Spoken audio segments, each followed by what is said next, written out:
द्वारा संचालित ऑनलाइन कक्षाओं में आप सभी भैया बहनों का हार्दिक अभिनंदन है, स्वागत है। आज अपन कक्षा 9वीं विषय हिंदी के अध्याय 1 जिसका शीर्षक है दो बैलों की कथा के शेष प्रश्नोत्तरों का अध्ययन करेंगे। आज से पहले अपन ने इस अध्याय के 7 अभ्यास प्रश्नों का अध्ययन किया था। उसके आगे के अभ्यास प्रश्नों का अध्ययन अपन आज करेंगे। तो अपना अगला प्रश्न 8वां है। इतना तो हो ही गया कि 9-10 प्राणियों की जान बच गई, वे सब तो आशीर्वाद देंगे। जो प्राणी बाड़े से निकल गए, उनकी जान बच गई है, वो तो हमें आशीर्वाद देंगे। मोती के इस कथन के आलोक में उसकी विशेषताएं बताइए। उसकी मोती की क्या क्या विशेषताएं थी वो अपन को बतानी है। तो इसका उत्तर है, मोती के इस कथन से याद होता है कि वह अत्याचार का विरोधी, मोती अत्याचार का विरोधी था और पीड़ितों से सच्ची सहानुभूति रखने वाला था। यह जानते हुए भी कि उसे कठोर दंड मिलेगा, वह कांजी होश की दीवार तोड़ करके सारे पशुओं को स्वतंत्र कर देता है। उसे इसी बात पर संतोष है कि उसने स्वयं को संकट में डाल करके 9-10 प्राणियों की जान बचा ली थी। तो ये उसकी विशेषताएं थी कि उसने अपने जीवन को संकट में डाला, लेकिन फिर भी बाड़े में जितने पशु कैद थे उनको सींग मार मार करके और बाड़े से स्वतंत्र करा करके उनको वहां से बाहर निकाल दिया, उनकी जान बचा दी। अगला प्रश्न है 9वां, जिसमें अपन को आशय स्पष्ट करना है। इसमें 2 प्रश्न हैं, के और खे। तो के प्रश्न है, अवश्य ही उसमें कोई ऐसी गुप्त शक्ति थी जिससे जीवों में श्रेष्ठता का दावा करने वाला मनुष्य वंचित है। इस पंक्ति का अपन को आशय स्पष्ट करना है। तो इस पंक्ति का आशय है, हीरा और मोती के पास अपने भाव और विचार प्रकट करने के लिए भाषा नहीं थी, अर्थात वो बोल नहीं सकते थे, किंतु वे मौन भाव से ही, लेकिन वो अपने मौन भाव से ही एक दूसरे की मन की बात को समझ जाते थे। यह उनमें एक गुप्त शक्ति थी जो अंतर आत्मा में छिपी हुई थी। मनुष्य भले ही अपने को समस्त प्राणियों में श्रेष्ठ समझता हो, लेकिन उसके पास ये शक्ति नहीं होती है। उसे बोलकर ही अपने भाव और विचारों को एक दूसरे के सामने प्रकट करने पड़ते हैं। तो ये जो गुप्त शक्ति थी उन बैलों में छिपी हुई थी कि वो मौन भाव से एक दूसरे के मन की बात को आसानी से पहचान लेते थे। इसके बाद इसी प्रश्न 9 का जो खे है वह है, उस एक रोटी से उनकी भूख तो क्या शांत होती, पर दोनों के हृदय को मानो भोजन मिल गया हो।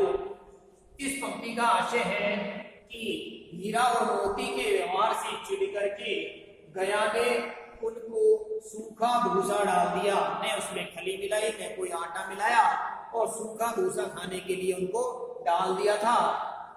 इस अपमान से दोनों के मन में बड़ा क्षोभ था। क्षोभ का अर्थ होता है दुख था।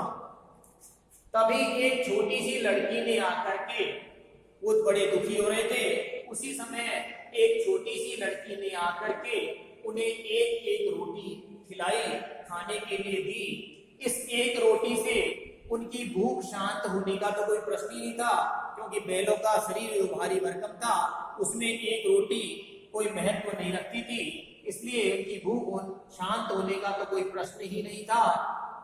लेकिन लड़की ने प्रेम पूर्ण व्यवहार से उनके हृदय तृप्त हो गए। लड़की का प्रेम पूर्ण व्यवहार देख करके हीरा और मोती का जो हृदय था तृप्त हो गया, प्रसन्न हो गया।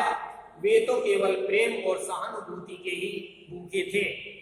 अगला प्रश्न है 10वां, गया ने हीरा और मोती को दोनों बार सूखा भूसा खाने को दिया, क्योंकि, तो इसमें इसने अपन को 4 ऑप्शन दिए हैं, जिसमें के ऑप्शन है, गया पराये बैल पर अधिक खर्च नहीं करना चाहता था। दूसरा ऑप्शन है गरीबी के कारण खली और खली आदि खरीदना उसके बस की बात नहीं थी, अर्थात खली बहुत महंगी थी और गया बहुत गरीब था, इसलिए खली खरीदना उसके बस की बात नहीं थी। तीसरा ऑप्शन दिया है वह हीरा मोती के व्यवहार से बहुत दुखी था। तीसरा ऑप्शन अपना है कि गया जो था हीरा और मोती के व्यवहार से बहुत दुखी था।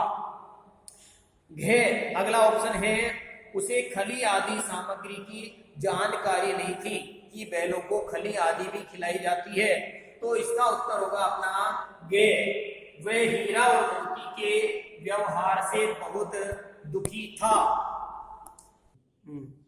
आगे प्रश्न है रचना और अभिव्यक्ति संबंधी, जिसमें प्रश्न 11वां है हीरा और मोती ने शोषण के खिलाफ आवाज उठाई लेकिन उसके लिए प्रताड़ना भी सही। हीरा और मोती की इस प्रतिक्रिया पर तर्क सहित अपने विचार प्रकट कीजिए कि उन्होंने शोषण के विरुद्ध आवाज तो उठाई लेकिन उसके विरुद्ध प्रताड़ना भी, दुख भी सहन किया। तो उत्तर है कहानी के पात्र हीरा और मोती स्वाभिमानी व्यक्तियों के प्रतीक हैं, अर्थात वे बड़े स्वाभिमानी थे। जब जब उन पर अन्याय हुआ या उनका शोषण करने की चेष्टा की गई, उन्होंने उसका पूरी शक्ति से विरोध किया और उसकी यह प्रतिक्रिया स्वाभिमानी स्वभाव के अनुकूल और सराहनीय है। अगला प्रश्न है 12वां, क्या आपको लगता है कि यह कहानी आजादी की लड़ाई की ओर भी संकेत करती है? क्या आपको ऐसा महसूस होता है कि यह जो कहानी है दो बैलों की कथा वो आजादी की लड़ाई की ओर भी संकेत करती है? तो इसका उत्तर हम देंगे दो बैलों की कथा के द्वारा लेखक ने देशवासियों को स्वाधीनता के लिए त्याग और बलिदान की प्रेरणा दी है। किस किस की प्रेरणा दी है? त्याग और बलिदान की प्रेरणा दी है। कहानी के दोनों बैल जो हीरा और मोती थे स्वतंत्रता सेनानियों के प्रतीक हैं।